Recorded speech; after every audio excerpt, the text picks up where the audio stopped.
place I've ever been.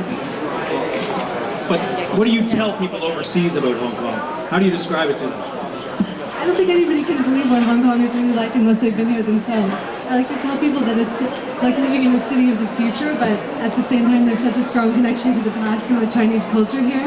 But what I usually tell people about is the pedestrian and mid-levels escalator. And the food? What do you think of the food? Okay. What do you mean, okay, La? There must be something that really stands out.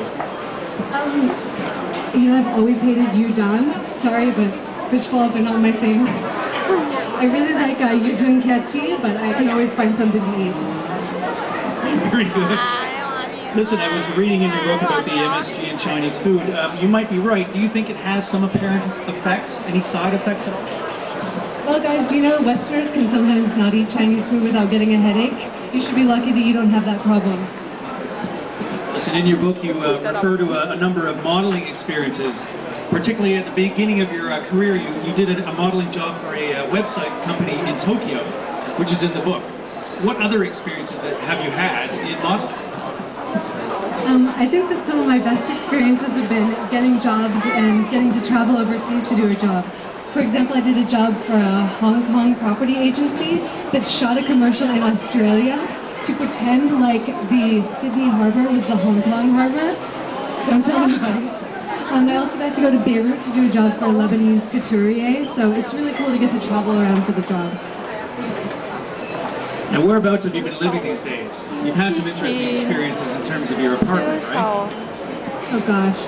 I live on Hong Kong Island now, in one of those apartments where, a service apartment, maybe you've been in one before. You get up in the morning, stretch out your arms, and you're touching the toilet. And you get out of bed, and there's the door right there. So my apartment right now is very small, but I get used to it. And models have to live in apartments where so many models share an apartment. It's always very dirty and very small. So even though my apartment is really small, it's nice to have privacy.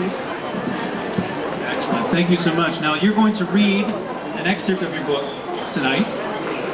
Would you like to start on that?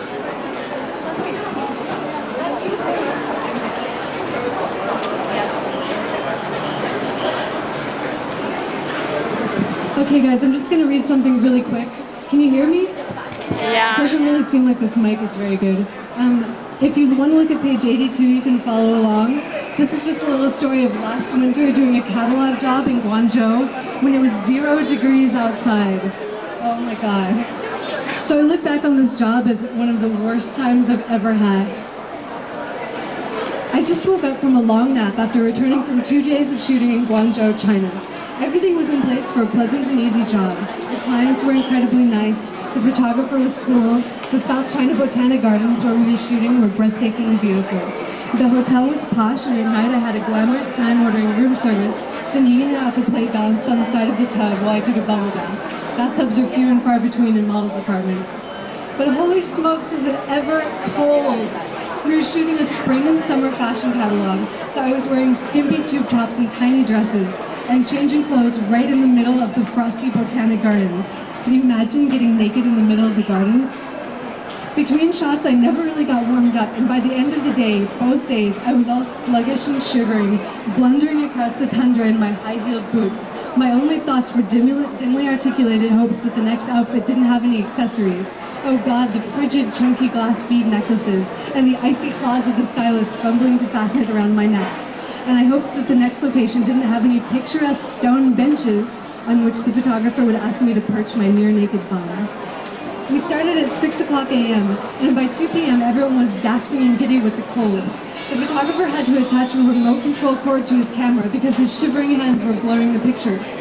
An unpleasant job for all involved, but at least it's over and we've all escaped unscathed. I recount this story for your amusement only, not to demonstrate the little-known difficulty and skill involved in modeling, blah, blah, blah, blah. On the train ride home to Hong Kong, as the adrenaline ebbed away and my self-awareness gradually returned, I felt myself positively simmering with fever. The way it's looking at the moment, not only will I be glassy-eyed and florid at my job tomorrow, I'll also ring in the new year from the confines of my hovel, amid piles of orange peels and teacups. Tough breaks.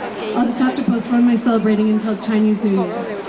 And you can see this picture where I'm feeling very sick, and this picture of the client who's feeling very sleepy. After I woke her up with the flash from my camera, she was so embarrassed to look at the picture. And now it's in my book. Sorry. Okay guys, so let's start. I can sign your books, and I also have a poster for you that I can sign, and some postcards. So let's get started. Let's begin.